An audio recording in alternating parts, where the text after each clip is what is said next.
পশ্চিমবঙ্গ সহ মোট 12টি জায়গায় এসআইআর ঘোষণা করেছে নির্বাচন কমিশন। সেই অনুযায়ী চলছে কাজ। পশ্চিমবঙ্গে এসআইআর প্রক্রিয়া যত এগোচ্ছে ততই উঠে আসছে বিভিন্ন চাঞ্চল্যকর খবর। শাসক বিরোধী তরজাও তুঙ্গে উঠেছে। এরই মাঝে বড় আপডেট, এসআইআর কি স্থগিত রাখা সম্ভব? নির্বাচন কমিশনের কাছে জানতে চাইল সুপ্রিম কোর্ট। কেরালা সরকারের দায়ের করা মামলার পরিপ্রেক্ষিতে শীর্ষ আদালতের 3 বিচারপতির বেঞ্চ 26শে নভেম্বরের মধ্যে নির্বাচন কমিশনের কাছে তাদের বক্তব্য জানতে চেয়েছে। বিচারপতি সূর্যকান্ত, বিচারপতি জয়মাল্য বাগচি ও বিচারপতি SVN ভাট্টির বেঞ্চ আগামী 26শে নভেম্বর এই বিষয়ে শুনানি করবে। কেরালা সরকারের পক্ষ থেকে মামলা দায়ের করে জানানো হয় ডিসেম্বর মাসে কেরালায় পুরসভা ও পঞ্চায়েত নির্বাচন রয়েছে। সেই কাজে ইতিমধ্যেই 1,76,000 সরকারি কর্মী নিযুক্ত রয়েছেন। এই পরিস্থিতিতে একই সঙ্গে এসআইআর প্রক্রিয়ার জন্য পর্যাপ্ত সরকারি কর্মীর অভাব রয়েছে। সরকারি কর্মীদের উপর অতিরিক্ত চাপ সৃষ্টি হচ্ছে। তাই সুপ্রিম কোর্ট নির্বাচন কমিশনকে আপাতত এসআইআর প্রক্রিয়া স্থগিত রাখার নির্দেশ দিক। উল্লেখ্য, এর আগে বিহারে এসআইআর প্রক্রিয়া সম্পন্ন হয়েছে। দ্বিতীয় দফায় পশ্চিমবঙ্গ, কেরালা, গুজরাট সহ মোট 12টি জায়গায় এসআইআর এর প্রক্রিয়া শুরু করেছে নির্বাচন কমিশন। আপাতত সেই প্রক্রিয়া স্থগিত রাখা সম্ভব কিনা 26শে নভেম্বরের মধ্যে সেটি নির্বাচন কমিশনকে জানাতে নির্দেশ দিল দেশের শীর্ষ আদালত। এদিকে ইতিমধ্যে পশ্চিমবঙ্গের মুখ্যমন্ত্রী মমতা ব্যানার্জিও আপাতত এই প্রক্রিয়া স্থগিত রাখার আর্জি জানিয়ে মুখ্য নির্বাচন কমিশনার জ্ঞানেশ কুমারকে চিঠি পাঠিয়েছেন। রাজ্যের মুখ্যমন্ত্রী নির্বাচন কমিশনের উদ্দেশ্যে জানিয়েছেন প্রক্রিয়াতে প্রস্তুতির অভাব রয়েছে।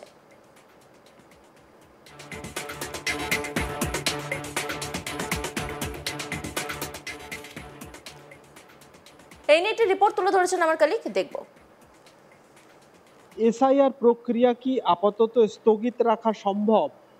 নির্বাচন কমিশনের কাছে জানতে চাইল দেশের শীর্ষ আদালত।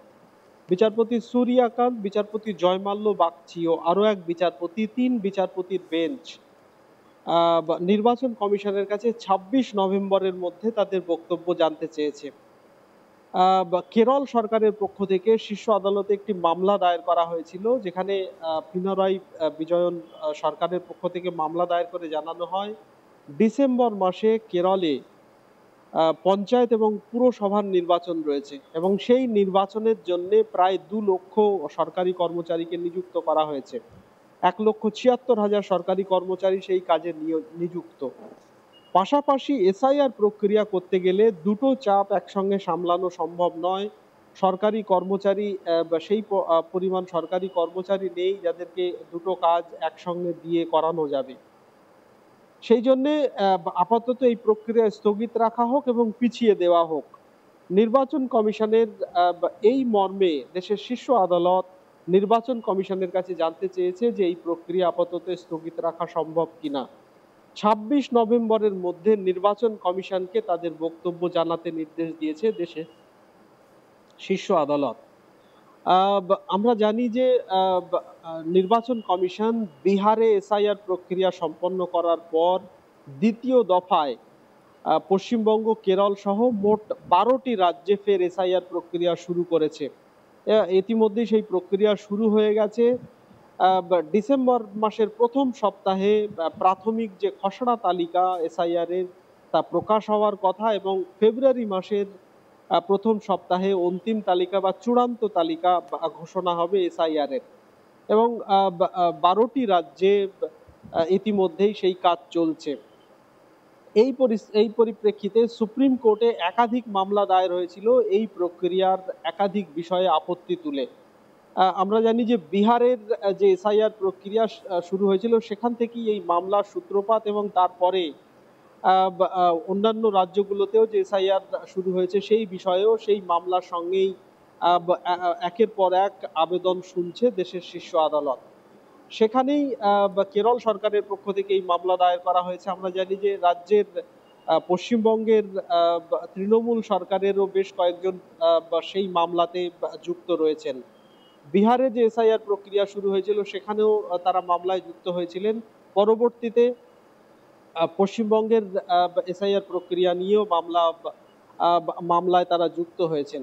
পাশাপাশি রাজ্যের মুখ্যমন্ত্রী মমতা বন্দ্যোপাধ্যায় তিনি দুদিন আগে মুখ্য নির্বাচন আধিকারিক বা চিফ ইলেকশন কমিশনারকে চিঠি দিয়ে এই প্রক্রিয়া স্থগিত রাখার আবেদন জানিয়েছেন। রাজ্যের মুখ্যমন্ত্রী জানিয়েছেন যে যেভাবে নির্বাচন কমিশন তড়িঘড়ি এই প্রক্রিয়া করছে তাতে বিএলওদের ওপর যারা বুথ লেভেল অফিসার রয়েছেন তাদের ওপরে এই এই এই নিয়ে আলাদা করে চাপ সৃষ্টি হচ্ছে। জলপাইগুড়িতে এক অঙ্গনওয়াড়ি কর্মী যাকে বিএলও হিসেবে নিযুক্ত করা হয়েছে তিনি চাপ নিতে না পেরে করেছেন বলে জানিয়েছেন রাজ্যের মুখ্যমন্ত্রী। মুখ্যমন্ত্রীর বক্তব্য ৩ বছরের কাজ ৩ মাসে করতে চাইছে নির্বাচন কমিশন এবং বিএলওদের আগে থেকে প্রশিক্ষণ না দিয়ে তাদেরকে প্রযুক্তিগত বিভিন্ন কাজ এই কাজের সঙ্গে যুক্ত রয়েছে সেগুলো করতে নির্দেশ দেওয়া হয়েছে। ফলে তারা আলাদা করে চাপে পড়ে গেছেন, বিষয়টার সঙ্গে তারা অ্যাডজাস্ট করতে পারছেন না। ফলে তাদের আগে প্রশিক্ষণ হওয়া দরকার, তারপরে নির্বাচন কমিশন সেই কাজ করুক।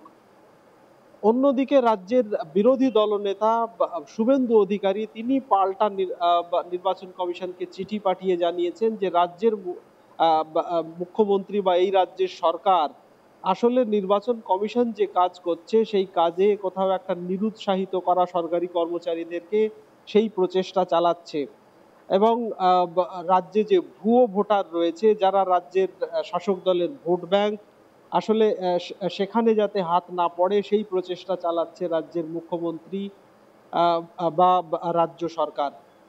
যদিও